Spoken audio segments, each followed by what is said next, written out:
Assalamualaikum warahmatullahi wabarakatuh. Perkenalkan nama saya Supriyono dengan 3740 dari KP. Ini saya akan menjelaskan tentang perhitungan dan setting komponen sistem kontrol motor listrik. Nah, jadi langsung saja ke pembahasannya. Pertama-tama itu ada rangkaian perhitungan WSL. Apa itu WSL? WSL atau rules beban terminal adalah arus listrik yang mengalir melalui motor atau beban ketika bekerja pada daya nominalnya sesuai spesifikasi pabrik. Dan nilai ini dipakai untuk menentukan ukuran kabel, proteksi, dan komponen kontrol. Untuk menghitung WP, kita harus mengetahui daya output motor, tegangan kerja, dan efisiensi motor dan faktor daya. Rumus yang dipakai berbeda untuk sistem satu fase dan tiga fase. Nah, pertama-tama untuk mencari nilai WSL, kita cari di nameplate yang ada di motor. Cari nilai arus yang biasanya tercantum dalam ampere. Ini adalah nilai WSL yang paling akurat. Nah, kalau tidak ada, gunakan rumus langkah perhitungannya tergantung pada jenis sistem satu fase atau tiga fase. Untuk yang satu fase yaitu menggunakan rumus P dibagi V kali N kali cos T. Nah, untuk sistem tiga fase rumusnya yaitu P dibagi akar 3 kali V kali N kali cos T. Untuk keterangan ini bisa dilihat seperti ini. Nah, jadi untuk contoh perhitungannya seperti ini yang untuk tiga fase. Untuk tiga fase itu dengan 5 SI dengan 380 volt, N sama dengan 0,9 dan cosnya 0,8. Nah, 1 HP sama dengan 746. Jadi kayaknya 5 dikali 746 jadi 3730 watt. Jadi untuk rumusnya 3730 dibagi akar 3 kali 380 kali 0,9 dikali 0,8. Jadi hasilnya kurang lebih 7,87 atau 7,9 ampere. Nah, selanjutnya itu pemilihan MCB, kabel, kontaktor, dan overload relay. Nah, yang pertama kita cari hitung WSL-nya. Contoh motor 5 HP dengan perhitungan yang sebelumnya dengan nilai WSL-nya 7,9 ampere. Nah, terus pilih MCB atau proteksi utama catatan penting. Untuk motor biasanya lebih pakai MCCB atau motor circuit breaker atau MCB tipe D untuk menahan arus tertinggi. Jika pakai MCB rumah tangga, pilih tipe yang mentolerir indah. Aturan cepat pilih rating in MCB lebih besar dari ISL dan pertimbangkan margin start. Umumnya dipilih 1,25 kali ISL sebagai acuan proteksi thermal. Ada beberapa aturan, tapi MCB dipilih ke ukuran standar berikutnya untuk ISL nomor 7,9, ISL sama dengan 7,9 ampere, jadi kali 1,25 jadi 9,9 ampere. Pilih MCB 10 ampere atau 16 ampere. Untuk motor kecil lebih aman MCB 16 ampere tipe D atau MCB 10-16 ampere dengan karakteristik motor. Contoh pilihan MCB atau MCB 16 tipe D atau motor protect breaker 10-16 ampere sesuai ketersediaan. Nah, selanjutnya itu ada pilihan kabel. Pilih konduktor dengan kapasitas IZ lebih besar dari ITH. Arus beban setelah koreksi, lalu buatkan ke ukuran standar untuk ISL dengan 7,9, ISL 7,9 ampere, kabel tembaga 1,5 mm, persen. Untuk kapasitasnya sekitar 18-20 ampere. Sudah memadai jika ada grating konduit penuh setinggi banyak konduktor atau 2,5 mm persegi untuk pilihan kabel NGY 3 kali 1,5 mm persegi untuk yang pendek kondisi normal. Pastikan tiap faktor koreksi bila kondisi tidak normal.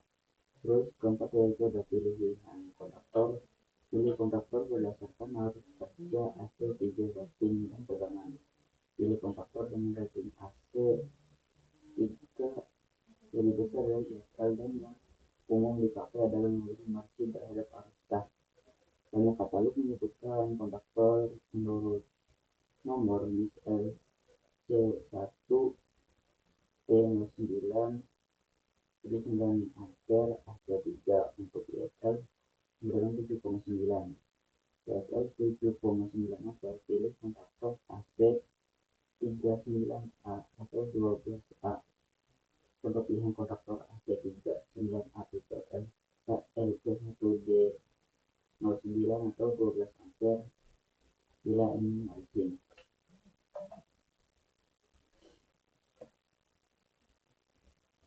Nah, terus yang kelima ada pilihan overload relay atau OLR. Fungsinya melindungi motor dari kelebihan beban berlebih per mile. Set nilai pengaktifan OLR sama dengan ISL. Bisa di-scale 100-115% tergantung rekomendasi motor. Pilih OLR dengan rentang setting yang mencakup ISL. Untuk ISL 7,9 ISL sama dengan 7,9 ISL sama dengan 7,9. Pilih OLR dengan rentang 5-8 ampere atau 6-10 ampere lalu set ke 7,9 ampere atau 100-110% sesuai petunjuk pabrikan. Untuk pilihan motor relay adjustable 6-10 ampere fiscal 7,9 ampere. Untuk sizing komponen rangkaian start delta, jadi dalam sistem start delta penentuan ukuran atau sizing komponen dilakukan berdasarkan arus beban penuh motor atau ISL. Arus ini menjadi dasar untuk menentukan kapasitas kabel, LCD, konduktor, dan overload relay yang digunakan agar sistem bekerja aman dan efisien. Langkah pertama dalam menghitung arus beban penuh dengan rumus 3 fase yaitu ISL sama dengan P dibagi 4 kali T L kali N kali cos T. Setelah arus beban penuh, komponen-komponen dapat dipilih dengan sistem berikut. Hasil ditentukan berdasarkan arus beban penuh motor. Semakin besar arusnya, semakin besar pula luas penumpang kabel yang dibutuhkan agar tidak terjadi panas berlebih dan jatuh tegangan. Misalnya untuk arus di bawah 10 ampere dapat digunakan kabel 1,5 mm persegi, sedangkan untuk arus yang lebih tinggi digunakan ukuran 2,5 mm persegi atau lebih, tergantung kondisi instalasi dan jarak kabel. Untuk MCB atau MCCB yang dipilih sedikit di atas arus beban penuh motor, biasanya sekitar 1,15 hingga 1,25 kali ISL. Pemilihan tipe MCB juga penting, disarankan menggunakan tipe D atau khusus motor breaker karena memiliki kemampuan menahan lonjakan arus yang starting. Pada rangkaian start delta terdapat 3 buah konduktor yaitu konduktor utama lain, konduktor bintang tetap, dan konduktor ketiga delta. Konduktor utama dan konduktor delta harus mampu menahan arus yang penuh motor karena dua konduktor ini akan bekerja saat motor beroperasi normal. Sementara konduktor start hanya menyalurkan arus saat proses starting dengan arus sekitar 0,58 kali arus beban penuh. Tapi pada praktiknya ketiga konduktor sering dibuat sama agar lebih praktis dan mudah diganti. Terus untuk overload relay berfungsi sebagai pelindung motor dari beban lebih. Alat ini di-scale pada arus yang mendekati nilai arus beban penuh, umumnya diatur pada kisaran 100 hingga 110% dari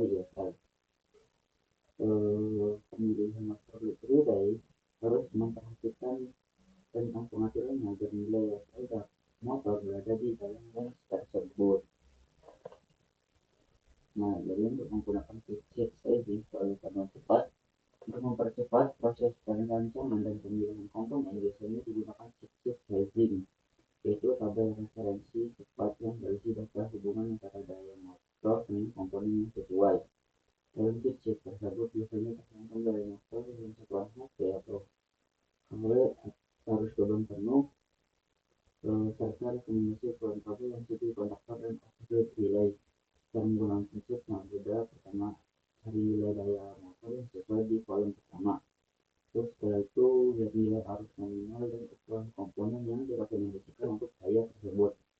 Hasil dari chip dapat langsung digunakan sebagai acuan cepat dalam perancangan tanpa harus menghitung manual setiap kali. Namun meskipun chip sangat membantu, tetap perlu dilakukan pengecekan ulang terhadap data sebenarnya dari motor, seperti keterangan kerja, efisiensi, faktor daya, dan kondisi lingkungan pemasangan. Chip sangat berguna terutama dalam pekerjaan lapangan atau saat mendesain beberapa panel sekaligus, karena memungkinkan teknisi memilih ukuran komponen secara cepat, efisien, dan tetap aman tanpa harus melakukan perhitungan rumit setiap kali. Nah, kesimpulan dan tips mendesain sistem kontrol motor listrik. Dari pembahasan di atas dapat disimpulkan bahwa penentuan ukuran komponen dalam sistem kontrol motor, khususnya pada rangkaian start delta, sangat bergantung pada nilai arus beban motor atau ISR.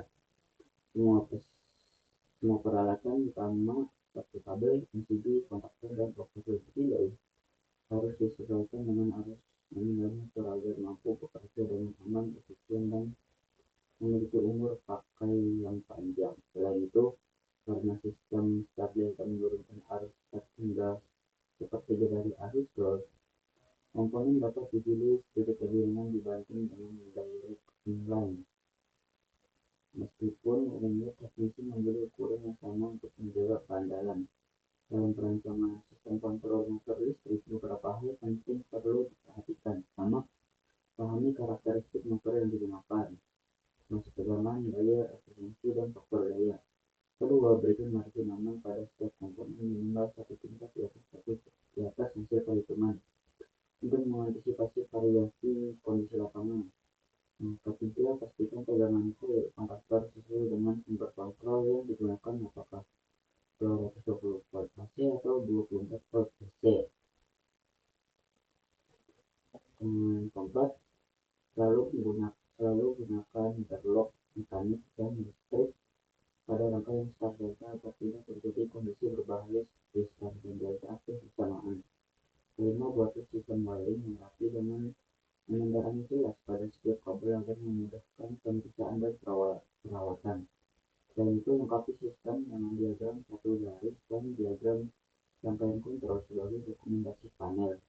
Terakhir, selalu pertimbangkan kondisi nyata seperti suhu ruang panel, panjang kabel, dan frekuensi start stop motor, karena faktor-faktor tersebut mempengaruhi keandalan sistem secara keseluruhan. Dengan perhatikan langkah strategi menggunakan fitur serta prinsip desain yang baik, maka sistem kontrol motor listrik berbasis start delta dapat bekerja aman, efisien, dan mudah dipelihara.